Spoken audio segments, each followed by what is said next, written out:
এত দারুণ করে রুয়ে জমিনের মধ্যে কোনো আলেম করে নাই। এটা কেন করতে পারে না? এটা মওলাই করিমের খাস শান। রাসূল করিম সাল্লাল্লাহু আলাইহি ওয়াসাল্লামের ওসিলায় মওলাই করিম আল্লাহর নবীর উম্মতের কিছু আলেমকে প্রত্যেক যুগে তৈরি রাখবেন, যেই কোনো অবস্থা মোকাবেলা করার জন্য। সেটা সোশ্যালিজম হোক, পলিটিক্যাল সায়েন্সে হোক, সেটা ফর এক্সাম্পল আপনারা অবাক হয়ে যাবেন, ইংল্যান্ডে আমাদের বাঁচা মুশকিল হয়ে গেছে 2008, 9, 10 এই সময়টাতে।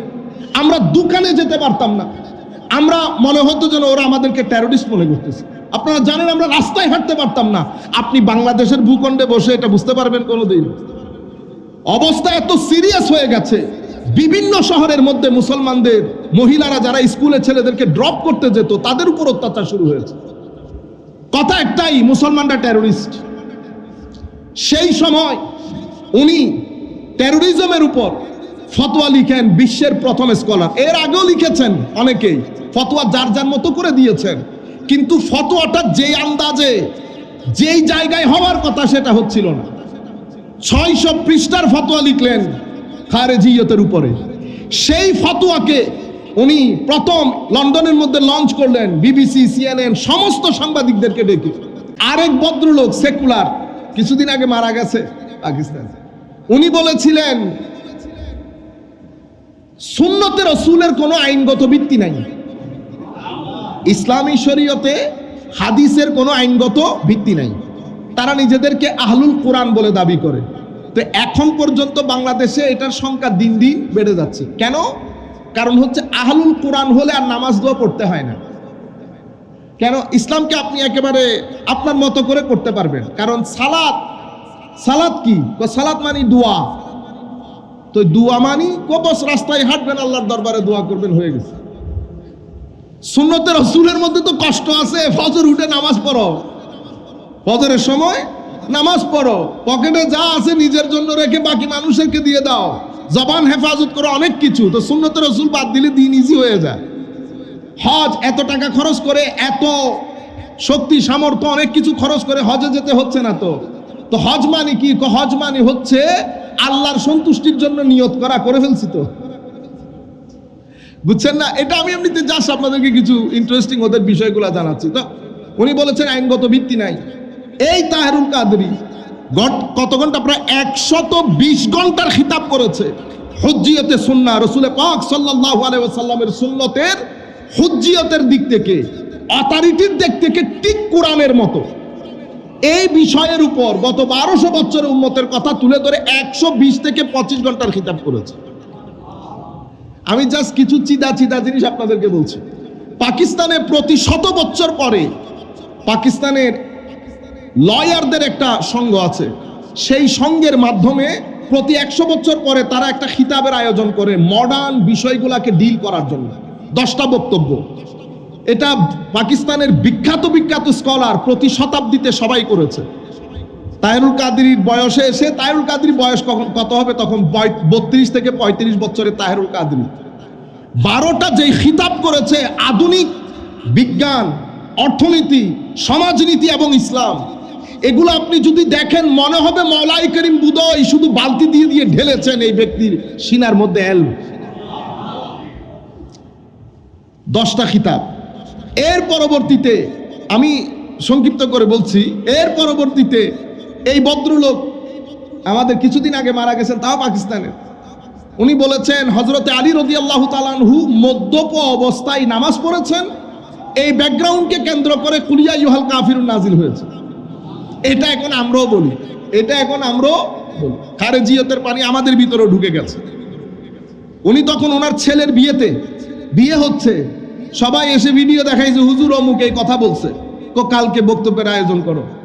তার পরের দিন 9 ঘন্টার খিতাব করেছে দেফায়ে শানে আলী, এবং খিতাবের বলেছে কোই মা কা লাল উল্টা লটক जाएगा लेकिन मेरी खिताब का रद्द नहीं कर सकेगा। তো কোন মায়ের সন্তান উল্টা লটকে গেলেও আমার খিতাবের রদ করতে পারবে না।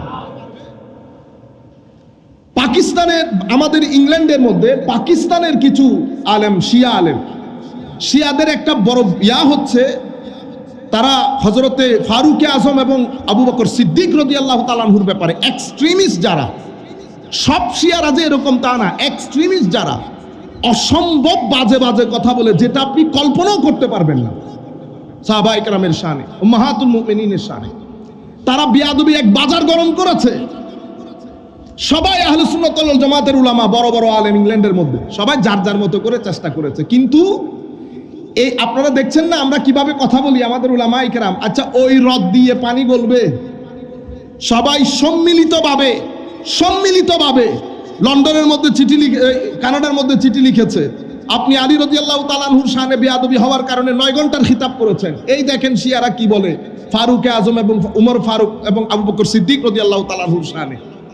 উনি দেখার পরে 1 সপ্তাহ সময় দিয়েছেন, কয় 1 সপ্তাহের মধ্যে খিতাব আসবে।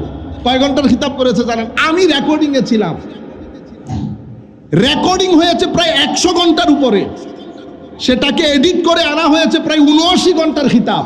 খিতাব কিরকম করেছে জানেন? এখানে কাটমাট নাই, বসছে বলে যাচ্ছে। জোহরের 10টা বা 11টার দিকে শুরু হইতো, জোহর পর্যন্ত নামাজের বিরতি, আবার আসর পর্যন্ত নামাজের বিরতি, আবার মাগরিব পর্যন্ত, মাগরিবের নামাজের বিরতি, আবার এশা পর্যন্ত। এভাবে কিছু আমার মনে হয় 30 ঘন্টা কানাডাতে করেছেন, বাকি 70-75 ঘন্টা ইংল্যান্ডে করেছেন। শিয়াদের হ্রদের উপর আল্লাহ রসুলের উম্মতের কোন আলেম এত কনস্ট্রাকটিভ এবং কম্প্রিহেন্সিভলি বলতে পারে না। আপনাদের যদি কারো জানা থাকে আমাকে অবশ্যই বলবেন, আমরা দেখব বই, আলহামদুলিল্লাহ। যদি কেউ লিখে থাকেন স্যালুট। কিন্তু এত দারুণ করে রুয়ে জমিনের মধ্যে কোনো আলেম করে নাই। এটা কেন করতে পারেন? এটা মওলায়ে করিমের খাস শান। রাসূল করিম সাল্লাল্লাহু আলাইহি ওয়াসাল্লামের ওসিলায় মওলায়ে করিম আল্লাহর নবীর উম্মতের কিছু আলেমকে প্রত্যেক যুগে তৈরি রাখবেন, যেই কোনো অবস্থা মোকাবেলা করার জন্য। সেটা সোশ্যালিজম হোক, পলিটিক্যাল সায়েন্সে হোক, সেটা ফর এক্সাম্পল আপনারা অবাক হয়ে যাবেন, ইংল্যান্ডে আমাদের বাঁচা মুশকিল হয়ে গেছে 2008, 9, 10 এই সময়টাতে। আমরা দোকানে যেতে পারতাম না, আমরা মনে হতো যেন ওরা আমাদেরকে টেরোরিস্ট মনে করতেছে। আপনারা জানেন আমরা রাস্তায় হাঁটতে পারতাম না। আপনি বাংলাদেশের ভূখণ্ডে বসে এটা বুঝতে পারবেন কোনোদিন? অবস্থা এত সিরিয়াস হয়ে গেছে। বিভিন্ন শহরের মধ্যে মুসলমানদের মহিলারা যারা স্কুলে ছেলেদেরকে ড্রপ করতে যেত, তাদের উপর অত্যাচার শুরু হয়েছে। কথা একটাই, মুসলমানরা টেরোরিস্ট। সেই সময় উনি টেরোরিজমের উপর ফতোয়া লিখেন, বিশ্বের প্রথম স্কলার। এর আগেও লিখেছেন অনেকেই, ফতোয়া যার যার মতো করে দিয়েছেন। কিন্তু ফতোয়াটা যেই আন্দাজে যেই জায়গায় হওয়ার কথা সেটা হচ্ছিল না। 600 পৃষ্ঠার ফতোয়া লিখলেন খারেজিয়তের উপরে। সেই ফতোয়াকে উনি প্রথম লন্ডনের মধ্যে লঞ্চ করলেন, বিবিসি, সিএনএন সমস্ত সাংবাদিকদেরকে ডেকে। সবাই যার যার মতো করে প্রশ্ন করেছে, ফতোয়া লঞ্চ হয়ে গেছে। কিন্তু ফতোয়াটা সেভাবে হাইলাইট হচ্ছিল না। উনি বললেন না, আরেকটা কাজ করতে হবে। কি? ওয়েমলে এরিনাতে, ওয়েমলে ইংল্যান্ডের সবচেয়ে বড় কনফারেন্স হল, তো সেখানে আমরা একটা পিস কনফারেন্স করব। আপনারা কল্পনাও করতে পারবেন না, আমরা কোন রকম টাকা পয়সা জোগাড় করতে পারতেছি না, কারণ বাইরে থেকে টাকা নেওয়া যাবে না। 70,000 পাউন্ড তো শুধু হলের ভাড়া আসবে, এগুলো কে দিবে? পাগল হয়ে গেছে উনি। 2 সপ্তাহ পরে অনুষ্ঠান, 2 সপ্তাহ আগ পর্যন্ত টাকা তুলতে পারিনি। পরে আবার পিস কনফারেন্স, আমাদের ইসলামিক কনফারেন্স, এগুলা বললে বিবিসি, সিএনএন তো আসবে না। বিবিসি, সিএনএন যদি এটাকে হাইলাইট না করে, তাহলে তো আমাদের করার কোনো প্রয়োজন নাই। পরে উনি বললেন, একটা কাজ করি। কি কাজ? আমরা ওই কালেকটিভ প্রেয়ারের একটা অনুষ্ঠান করি। এটা ইংল্যান্ডে, আপনি বাংলাদেশের থেকে এগুলা বুঝবেন না। কালেকটিভ প্রেয়ার হচ্ছে সমস্ত ধর্মের লোক এক স্টেজে এসে যার যার ভাষায় তাদের আল্লাহর দরবারে প্রার্থনা করবে বিশ্ব শান্তির জন্য। তো এখন সবাই বলল, হুজুর পিস, এটা এই কালেকটিভ প্রেয়ারের অনুষ্ঠান করলে আমরা মিডিয়ার কভারেজ পাবো। তো হুজুর এটাকে সাজাবো কেমনে? সাজাবো, প্রেয়ার তো 5 মিনিট হবে, বাকি তো তাবলীগে দ্বীন হবে। সেদিন দেখবে মুহাম্মদ সাল্লাল্লাহু আলাইহি ওয়াসাল্লাম কাকে বলা হয়। এবং কল্পনার বাইরে হচ্ছে ওয়েমলে কনফারেন্সের মধ্যে আমরা যখন বলছি, হুজুর এত বড় হল, সবাই বলছে এত বড় হল পুরাবে কেমনে? উনি বলছেন ঘটনা ঘটে গেছে, অনুষ্ঠানের আয়োজন করো, আশাতীত সফলতা হবে। তার মানে কি? তার মানে যেখান থেকে ইশারা পাওয়ার, আমি পীর তাহের আলাউদ্দিন গিলানির কথা বলছি, কারণ প্রত্যেকেই ওই জায়গায় যাওয়ার জন্য একটা ব্রিজ লাগে। প্রত্যেকে ওই জায়গায়, আমি সরাসরি যেতে পারবো না, আমার ব্রিজ হচ্ছে এটা, আমার রুট এটা। এখান থেকে হুজুর হুজুর থেকে রুট আরেকটা, সরাসরি তো যেতে পারবো না, রুট আছে যার যার, ইশারা পেয়ে গেছে, অনুষ্ঠান আয়োজন করা হয়েছে। হলের মধ্যে মানুষ ঢুকার জায়গা ছিল না। আমরা যখন ওয়েমব্লেতে গেছি, সিনা দর দর করতেছে, কেন? আল্লাহ পাক জানে কি হয়, বেইজ্জতি হচ্ছে কিনা। এবং উনি বলেছেন প্রত্যেকে যার যার শহর থেকে সমস্ত নন মুসলিমকে বাসে তুলে নিয়ে আসবা, সমস্ত নন মুসলিম লিডার প্রত্যেকের শহর থেকে। আমরা আমাদের নর্থ হ্যাম্পটনে বাকি রাখি না আর, হিন্দু, বুদ্ধ, খ্রিস্টান, আরো কি কি সেকুলার সমস্তকে বাসে পুরাইয়া নিয়ে আসছে। এবং উনি প্রথমে সূচনা বক্তব্য, তো সূচনা বক্তব্য ওয়েলকামিং বক্তব্য কয় মিনিটের হয়? বেশিতে 10 মিনিটের। উনি এই ওয়েলকামিং খিতাব করেছে 1 ঘন্টার উপরে, এবং শুধু আমার রাসূলের শান বর্ণনা করেছে। আপনি এখানে এসে আপনি ফতোয়া দিচ্ছেন, সকলকে মিলে ইবাদত করছে, তাওহীদ আদিয়ান, আপনি আগে পরে কোনো কিছু জানেন? কোনো কিছু জানেন? পুরা পৃথিবীর স্কলার সবাইকে স্টেজে বসিয়ে রেখেছে, সমস্ত বড় বড় নন মুসলিম স্কলার স্টেজে বসা, এই প্রথম তারা শানে রাসূল শুনতে পাচ্ছে। এবং আপনারা ইউটিউবের মধ্যে বক্তব্য আছে, প্রথম 1 ঘন্টা, তো 1 ঘন্টা বক্তব্যের পর উনি বলতেছেন এটা আমার সূচনা বক্তব্য ছিল, আসল বক্তব্য একটু পরে আসবে। তখন নন মুসলিম স্কলাররা হাসতেছে, এরপরও কি আবার বক্তব্য? যাই হোক, সবাই যার যার বক্তব্য রাখার পরে এবার ওনার অরিজিনাল বক্তব্য শুরু হয়েছে। সেই বক্তব্য তো আলাদা একটা ইতিহাস, শানে রিসালাতের উপর, সায়েন্স, সমাজনীতি, রাষ্ট্রনীতিকে সামনে রেখে আল্লাহ রাসূলকে এভাবে হাইলাইট, এবং এরপরে তাদেরকে সবাইকে মিলে নাচ শুনিয়েছে। মাওলায়া সাল্লি ওয়া সাল্লিম দাইমান আবাদা, শেখ কুর্দিস এসেছিলেন তুর্কি থেকে, দারুণ নাচ পড়ে। এরপরে শেষ বিকালে গিয়ে 5 মিনিট কালেকটিভ প্রেয়ার করছে। এটা বিবিসি, সিএনএন এর মধ্যে এভাবে হাইলাইটেড হয়েছে। আমরা আমাদের মতো গরিব, আমরা লোকাল নর্থ হ্যাম্পটন বিবিসিকে আমি দিয়েছি 3 বার সাক্ষাৎকার।